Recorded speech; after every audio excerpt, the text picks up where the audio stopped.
एक बार एक साधु से एक सम्राट बहुत प्रभावित हो गया। जापान की घटना है ये। जब भी सम्राट अपने घोड़े को लेकर अपने राज्य का चक्कर लगाने के लिए निकलता तो उस साधु को रोज देखता।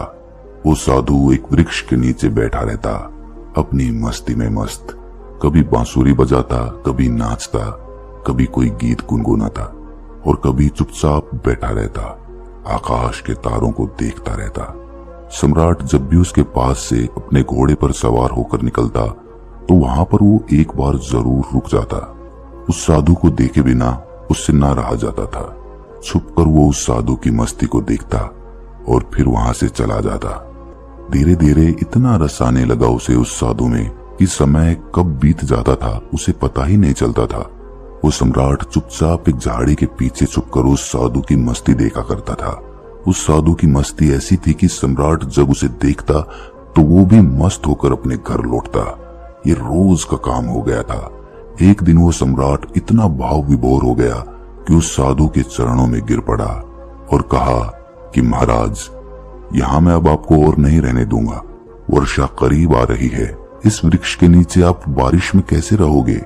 मेरे महल में चलो, उस पर कृपा करो, मुझे सेवा का अवसर दो। ये सुनते ही वो साधु उठकर खड़ा हो गया, अपनी झोली उठा ली और कहा कि चलो। ये देखकर सम्राट को बड़ा सदमा लगा।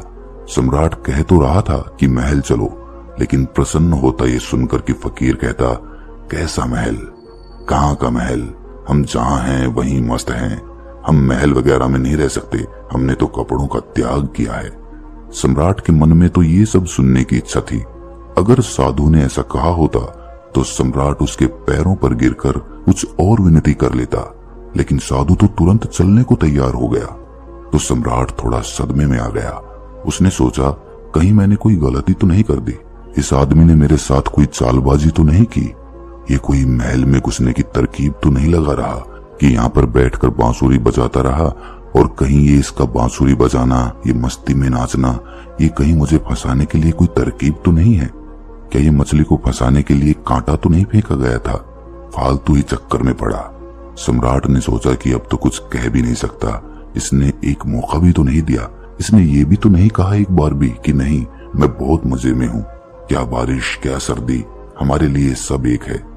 सम्राट ने सोचा कि क्या साधु है ये, आराम की बात आते ही तुरंत हाँ बोल दी। सम्राट के मन का सारा भाव ही खत्म हो गया। सम्राट ये सब सोच ही रहा था कि वो साधु तब तक सम्राट के घोड़े पर चढ़कर बैठ गया। सम्राट को जिंदगी में पहली बार पैदल चलना पड़ा, जबकि वो साधु बड़े मजे से घोड़े पर बैठकर जा रहा था। सम्राट के दिल को बड़ी चोट लगी कि ये तो मैंने बड़ी जल्दबाजी कर दी, बहुत बड़ी गलती हो गई। लेकिन सम्राट अब अपनी बात से पलट भी नहीं सकता था, क्योंकि वो अपने वचन का पक्का था। सम्राट ने सोचा कि ये भी महल में पड़ा रहेगा, इतने लोग तो पड़े हैं, ये भी पड़ा रहेगा तो क्या फर्क होगा। लेकिन सम्राट के मन में उस साधु के लिए सम्मान खत्म हो चुका था। साधु तो महल में जाकर रहने लगा, पर सम्राट को दिन प्रतिदिन कष्ट बढ़ने लगा, क्योंकि साधु ऐसी मस्ती में रहता था। जब यही साधु उस वृक्ष के नीचे मस्त रहता था तो सम्राट के मन में उसके लिए आदर पैदा हो गया था कि ये कैसा गजब का त्यागी है। साधु तो वृक्ष के नीचे भी बांसुरी बजाता था और महल में आकर भी वो बांसुरी ही बजाता था, लेकिन अब वो मखमल के गद्दों पर बैठकर बांसुरी बजाता था। ये सब देखकर सम्राट की छाती पर सांप लौट जाता था कि कहाँ का आदमी मैं उठा लाया, ये कोई साधु ही है। सम्राट से भी ज्यादा शान से वो रहता था। सम्राट को तो कुछ चिंता फिक्र भी थी। आखिर अपना साम्राज्य, अपना महल, अपनी धन दौलत, सैकड़ों चिंताएं थी, लेकिन उस साधु को तो कोई चिंता नहीं थी। वो तो बांसुरी बजाए, नाचे, मस्त भोजन करे। 6 महीने किसी तरह सम्राट ने बर्दाश्त किया, लेकिन बात बढ़ती गई। सम्राट के लिए सहना मुश्किल हो गया। एक दिन सम्राट ने कहा, महाराज, एक निवेदन करना है।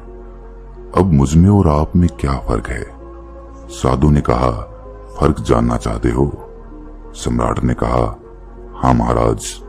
साधु ने कहा कि तुम 6 महीने क्यों फालतू परेशान रहे? ये बात तुम्हें उसी वक्त पूछ लेनी चाहिए थी जब मैं घोड़े पर बैठा था, क्योंकि मैंने तो देख ही लिया था कि ये बात तुम्हारे मन में उसी वक्त उठ गई थी। जब मैं झोला उठाकर राजी हुआ चलने को, उसी वक्त तुम्हारा चेहरा मैंने देख लिया था। ये प्रश्न तो उसी समय तुम्हारे भीतर था। अरे बुद्धू, तुमने 6 महीने तक अपनी छाती क्यों जलाई? वहीं पूछ लिया होता, मैं झोला डालकर फिर वहीं बैठ जाता। किस बात का संकोच कर रहे थे तुम? लेकिन मैं प्रतीक्षा कर रहा था कि देखूं कब तक तुम पूछते हो, तो कल सुबह फर्क बता ही देता हूं तुम्हें। लेकिन हाँ, गांव के बाहर बताऊंगा। सुबह सम्राट जल्दी उठा, उत्सुक था जानने को कि क्या फर्क है। सम्राट ने सोचा कि क्या फर्क हो सकता है, मुझे तो कुछ भी फर्क नहीं लगता। खाना जो मैं खाता हूँ वही वो खाता है और मुझसे भी ज्यादा मांगे करता है, ये लाओ वो लाओ। मैं जिस कमरे में रहता हूँ उससे भी ज्यादा सुंदर कमरे में रहता है वो। मेरा 2-3 नौकरों से काम चल जाता है, ये पूरे दिन 15-20 नौकर साथ रखता है। इसकी जरूरतों का तो कोई अंत नहीं, मांगे ही चला जाता है। कपड़े इतने शानदार पहनता है कि मुझे कोई देखे तो समझे कि मैं इसका मंत्री हूँ। ये खुद ही इस महल का सम्राट मालूम पड़ता है। कम से कम महल के बाकी लोग मुझसे डरते तो हैं, इसकी आंखों में तो डर नाम की कोई चीज भी नहीं है। बस पूरे दिन बिना किसी चिंता के मस्त बांसुरी बजाता रहता है। आज मैं भी देखूं कि क्या फर्क बतलाता है। सम्राट सुबह सुबह साधु के कमरे में पहुंच गया। वहां जाकर देखा तो साधु ने वही पुराने कपड़े पहने हुए थे जो वो उस वृक्ष के नीचे बैठकर पहनता था। उसी झोले को अपने एक हाथ में उठा रखा था और दूसरे हाथ में बांसुरी लिए तैयार खड़ा हुआ था। सम्राट ने कहा, चलिए महाराज। दोनों महल के बाहर निकल आए। चलते चलते एक गांव की नदी पार हो गई। कुछ देर बाद वे गांव के बाहर आ गए। सम्राट ने पूछा, अभी और कितना चलना है? साधु ने कहा कि बस कुछ देर और। चलते चलते सुबह से दोपहर हो गई। सम्राट ने कहा, बस अब और आगे नहीं, जो भी कहना है यही कह दो। साधु ने कहा, मैं तो आगे चलता हूँ, तुम चलते हो कि नहीं?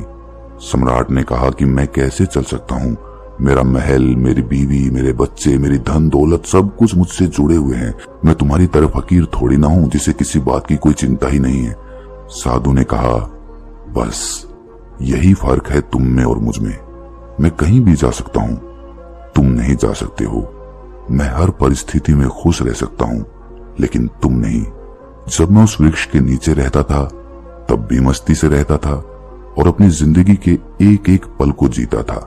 जब मैं तुम्हारे महल में चला गया वहां भी मैंने अपने अनमोल जीवन के एक एक क्षण को पूरी मस्ती और खुशी के साथ जिया।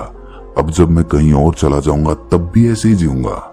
हम जहां जिस वक्त रहते हैं पूरे तरीके से वहीं रहते हैं।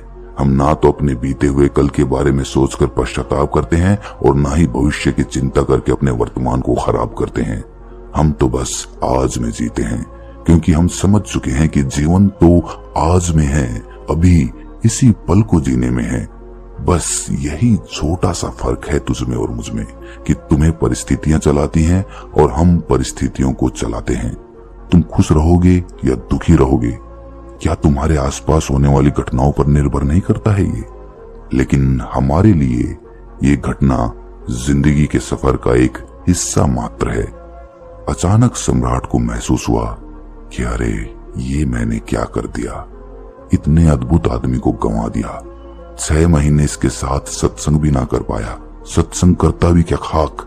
मेरे मन में तो यही चल रहा था कि ये तो एकदम साधारण आदमी निकला, खोटा सिक्का निकला जिसके ऊपर सोने की पॉलिश खोदी हुई थी, लेकिन अंदर से मिट्टी निकला। तुरंत ही सम्राट साधु के पैरों पर गिर पड़ा, बोला, नहीं महाराज, आगे नहीं जाने दूंगा। साधु ने कहा, देख मुझे कोई परेशानी नहीं है, ये रहा तेरा घोड़ा, मैं फिर इसी पर महल में वापस चला जाऊंगा, लेकिन फिर तुझे परेशानी होगी। ऐसा सुनते ही सम्राट के मन में वही विचार आया कि अरे ये साधु तो फिर से आसानी से मान गया। साधु ने सम्राट के चेहरे की तरफ बड़े ध्यान से देखा और फिर बोला, लेकिन नहीं, मैं नहीं आऊंगा, क्योंकि तू फिर नहीं सुधरेगा, फिर तुझे परेशानी होगी और तू फिर से चिंता में पड़ जाएगा। हमारा क्या, हम तो सन्यासी हैं, हमारे लिए तो महल और जंगल सब एक जैसे हैं, हमें कोई समस्या नहीं, क्योंकि जिसे समस्या है वो सन्यासी नहीं है। मेरी बांसुरी जैसे महल में बजती थी वैसे ही जंगल में भी बजेगी और बजती ही रहेगी।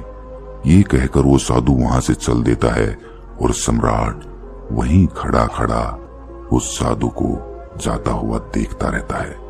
दोस्तों, अगर हम अपने जीवन को भी देखें तो हमें हमारी परिस्थितियां चला रही हैं।